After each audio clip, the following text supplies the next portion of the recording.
What's going on, y'all boys, man? Back to y'all with another reaction, man. We got how Funny Mike went from unaliving people to a comedian, man. Let's lock in, man. A body and facing a murder charge. Y'all know who Funny Mike is, man. YouTuber stacking millions. Funny Mike's story. This is a clickbait ass title, though. The internet's ever seen. Before the I remember pranks, Funny Mike the 22 Savage shit, though. And the family skits.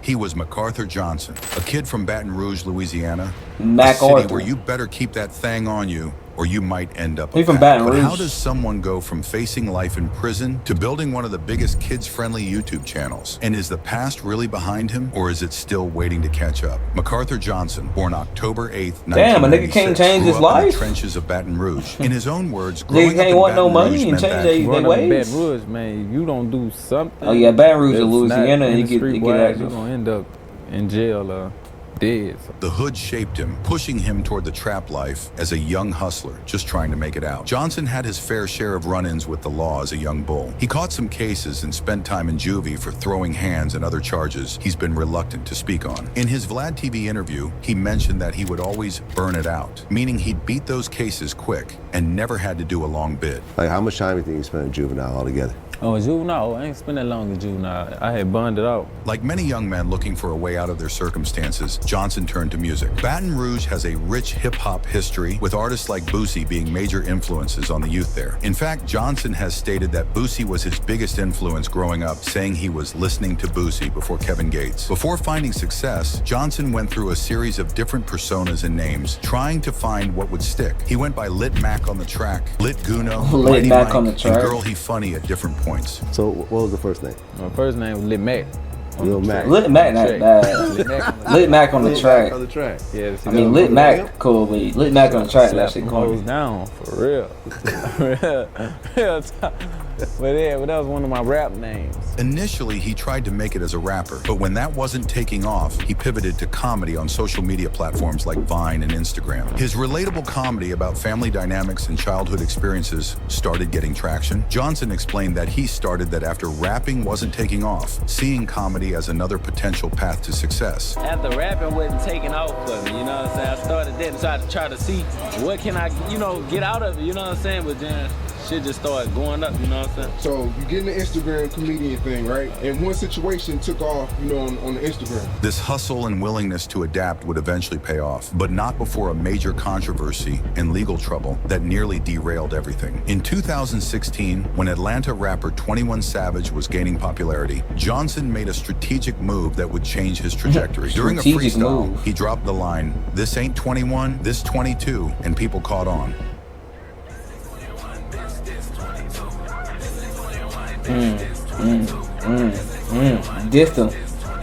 Seeing This the 21 reaction, he decided to adopt the persona of 22 Savage, a clear parody. This of was a 21 smart Savage. move, It was just a freestyle. a business move. How did the freestyle go? I was like, this ain't 21, bitch, this 22, whip, skirt, whoop. And then everybody just fucked with it. Johnson released a song called Jumpin' as 22 Savage, which quickly gained traction. The audio alone was racking up thousands of plays. Stealing a nigga name is crazy though, Mac. It exploded, reaching millions of views.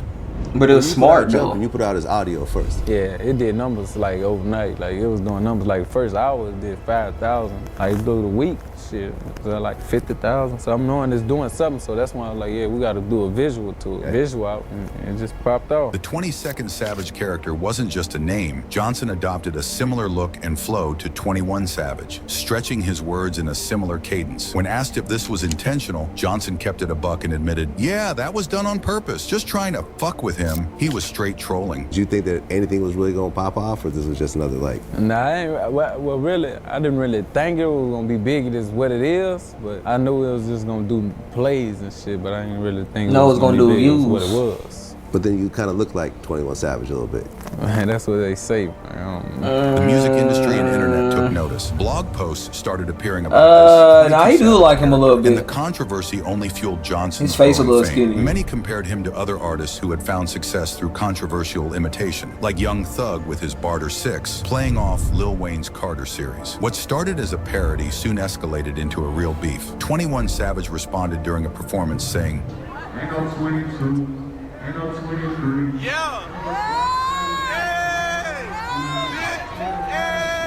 acknowledging the copycat without directly addressing him. So you got on stage and said, ain't no 22, ain't no 23. Oh yeah, I seen that. I saw that. What'd you think? Ain't no 21. Beef is a good way to It's get your name 22, up, you though. know. Johnson took this as a challenge. In interviews, he claimed that if 21 Savage had just ignored me, eventually it would have just faded away. Instead, the back and forth intensified. Because all you really had to do is just ignore you. Right. Eventually, Just it would have just ignored kind of me, faded and away. Everything would have faded away. But Right. you know, he got no sense of, The situation escalated when Johnson challenged 21 Savage to a boxing match, saying if 21 won, he would change his name. Even 50 Cent got involved, contacting Johnson about putting the fight on the undercard of a Mayweather boxing event. According to Johnson, they were 21 going to Savage put is up not gonna 100 put bands his, each for the fight, but 21 his name on the Savage line. declined, saying, I don't box, I got them choppers. Talk about out in boxing, man. We walk around with choppers and shit, man. Hell no. Boxing up, He ain't gonna do Funny that Mike, shit, aka boy. He ain't gonna put his 22 career on the Savage, line like responded that. and said he must Crazy. have thought they stopped making choppers when they made his, hinting that he with the shits and is ready to shoot as well. 21 Savage said that he don't box, he got them choppers. yeah. How'd you feel when you heard that? When he said that, Yeah. I said, oh man, he must thought they stopped making choppers when they made his shit. You know what I'm saying? You hear me? They don't stop making choppers, dick. Anybody can get a chopper, dick. You know what I'm saying? The beef took an even darker turn when 21 Squad began posting threatening messages, including tombstone emojis over Johnson's pictures. This led to threats and declarations that ATL, 21 Savage's city, and BR, Johnson's city, were now no-fly zones for each other, meaning if either one pulled up to the other's hood, it was on sight. The internet beef was turning into some real street shit. Nigga You beef know, with that him because he really took his escalated name. the shit again, you hear me? Because that's when one of his homeboys, I don't know who he was, he put the little tombstones over my pictures, whoop the whoop, then no plug. He got the comment, he say something, so I added him. I say pull up. You know, that's when the whole city, you know, what up, pull up, you know what I'm saying? You said that, Baton Rouge is a no-fly zone for them now? Shit, it is a no-fly zone. But while the Nigga internet said he beef was banned heating from up, the Louisiana. streets had a different He kind of said he smoke banned from waiting. Louisiana. Before long, Funny Mike wasn't just playing Savage on records. He caught a real body in broad daylight. Amid the rise of the 22 Savage persona and the beef with 21 Savage, something far more serious occurred. On May 3rd, 2016, MacArthur Johnson was involved in a shooting that left 20-year-old Richard Phillips dead in the parking lot of a Baker Boulevard grocery store in Louisiana. Good afternoon, I'm Cheryl Mercedes. And I'm Greg Merriweather. A fight over a flyer for a birthday party. A fight Left over a one man flyer? dead and another charged with his murder. The killing happened at a Baker convenience store, and this afternoon, Police Chief Mike Knaps announced a total of 3 arrests in this case. But the suspected shooter insists he did nothing wrong. You didn't fire a gun? Self-defense, self-defense, So you did fire a gun.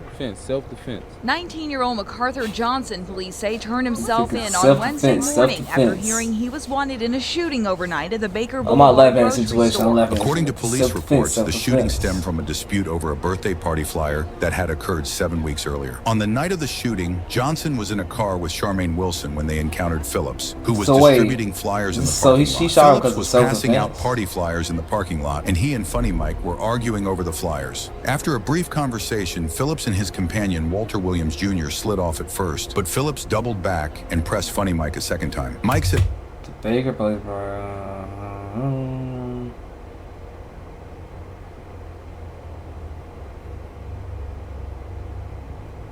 Phillips upped the strap on him, so Mike fired first, hitting him dead in the Oh, chest, okay, claiming okay. it He was just said he upped the self-defense. strap on him first. So you did fire a gun. That's a scary, and that's a scary situation to be in, bro. Like, literally, if you defend yourself, bro, it's like I'll still be scared because, like, you might not make it out. You might not make it out. The system might not see that self-defense, even though like you was just trying to defend yourself. 19-year-old Literally. MacArthur Johnson, police say, turned himself They'll in try to on paint you like Wednesday a morning bad after guy when hearing you just he trying to was protect wanted in a yourself or your shooting family. overnight I at know the what I'm Baker trying to say. Boulevard grocery store.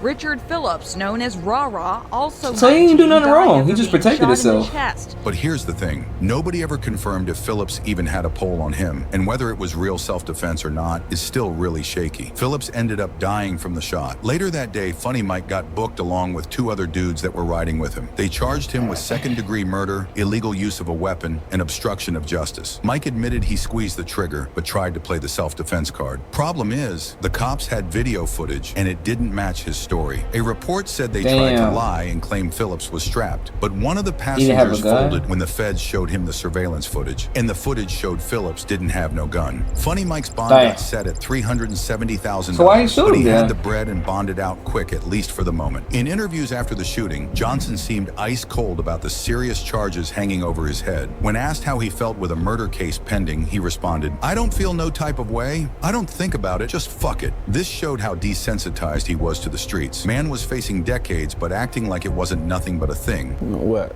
How I feel? Yeah, with something like that hanging over your head. I don't feel no type of way, because, you know, if you was in my shoes, you, and the situation, you would probably did the same thing, you know, so. Not about the situation, but about the court case that's coming up or the plea deal that's coming up or whatever is coming up in your future, because one way or another, something's gonna have to happen. So how do you just get by day after day? I don't know, I don't think about it. Just fuck it. Fuck it. But sometimes in the streets, it ain't about who's right or wrong, it's about what you can prove. And somehow, against all odds, Funny Mike finessed the system and slid out the back door clean. Now you're hearing all these and wondering why he's not in prison right now, despite all the evidence looking mad sketch. Johnson caught the biggest break of his life. In what shocked everybody, a grand jury decided not to indict him on the murder charges. This decision effectively meant the case wouldn't go to court, and Johnson was free to move forward with his life. He celebrated this outcome on Instagram, writing, "God is good. Second chance at life. Shout out to my I team." wonder Some how have he got speculated out of about it how though. Johnson managed to avoid indictment despite the evidence, including surveillance footage. But the details of the grand jury proceedings remain private. With the streets watching, They're not and the even gonna feds tell off us his how neck, Funny he was Mike knew free. he couldn't keep living on borrowed time. He had to reinvent himself before the next bullet or courtroom took him out for good. Following his legal troubles and the 22 Savage So he went to controversy, Funny Johnson Mike? knew he needed to switch up his whole vibe. He eventually shelved the 22 Savage persona and fully embraced his new identity, Funny Mike. This wasn't actually a new wave, but rather a return to his comedic roots. Before the 22nd Savage character, he had already been building a following with comedy content. As 21 Savage explained in interviews, the comedy shit was working, so I guess he just went back to it. Did you convince him to drop the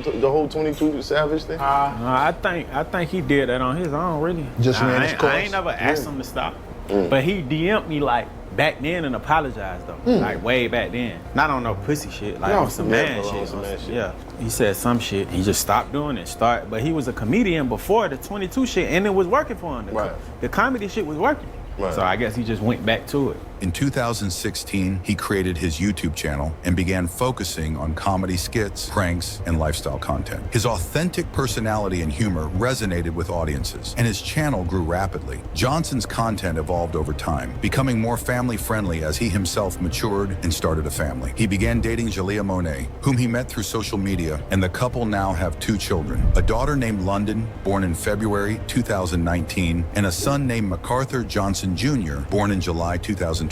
Today, Funny Mike has built a straight-up media empire. His main YouTube channel is pushing over 6 That's when I million used to watch. subscribers, I and he runs was a additional little channels, Funny including Mike Funny fan. Mike Gaming, Funny Mike Skits, Like, I was- and the MJ like, I was, Family like, channel with his girl medium. Jalea, which has over 3 million subscribers by I used to itself. check his His shit out, content though, now like- is all about pranks, challenges, and family vlogs, a complete 180 from his days as 22 Savage His shit or was his funny. trouble with the law. He's estimated to be worth about 3 M's, all Damn. made legitimately Motion through his Man. social media hustle. That's according to Google, but I think he's Love worth 10 seeing black times that, creators as he's acquired switching most their of his ways, wealth from crypto you know what I'm investments. saying? A coin called Doge is what made That him nigga all would've these kept doing what he millions. doing, Beyond boy, he YouTube, would've Johnson been has locked kept up, dropping boy. music under his Funny Mike persona, with tracks like DD3X, Small Wee Wee, and Monsters Under My Bed, showing a more lighthearted approach than his 22 Savage days. Johnson has also been giving back to the hood. MacArthur's organizing not bike a giveaways thug for no kids in more. Baton Rouge who ain't got much, especially around Christmas time. He's spoken on the importance of putting on for your city, noting that many children don't get nothing for Christmas because their family can't afford it. A key part of Johnson's story is his connection to another Baton Rouge rapper who blew up, NBA Youngboy. Kentrell Deshaun Galden. These two came up He in the be with same them trenches NBA of Baton young Rouge, boys. both trying to make it out by any means. Youngboy has shouted out Funny Mike in his music, with bars suggesting people mistakenly thought Funny Mike was soft when he was really about that life. All you do is whistle, past prison after central booking. They really thought Funny Mike was pussy. They really thought Funny Mike was pussy. Nigga, what age is this young boy? This nigga look. I don't know how old he is in this, bro. I don't know. He might be fucking 19 or some shit. Nigga look young as hell. This cosign from one of the hottest rappers in the game That's lit. adds another layer to Johnson's complex story and street credibility. Funny Mike's journey from the trenches of Baton Rouge to YouTube stardom is a story of transformation, second chances, and reinvention, straight up. While his past includes catching a body and controversial beef, dang, so Funny Mike caught a body and got off as an entertainer. Today, the it man was once self-defense, charged with so murder just saying, creates that's still content that millions thought of it was just families watch capping on some daily. shit. He's a father, entrepreneur, and content creator who's apparently left his trouble. But I'm glad you beat that charge, He really beat bro. the system and changed his life around. His story that raises shit mad gets serious, questions bro. about redemption, Just the trying to justice defend system, yourself. and how people can switch up their whole lives. It also highlights the unique opportunities that platforms like YouTube provide for renovation and reaching audiences directly without traditional gatekeepers. Love him or hate him, Funny Mike's story shows that no matter how deep in the game you might be, there's always a chance to There's flip the always a script way and out. make something positive happen. From posting up on the corner to superstar content creator, that's the American dream in the digital age. Let us know down below. What do y'all think? Alright, man. Y'all boys like, comment, subscribe, man. We are out, man.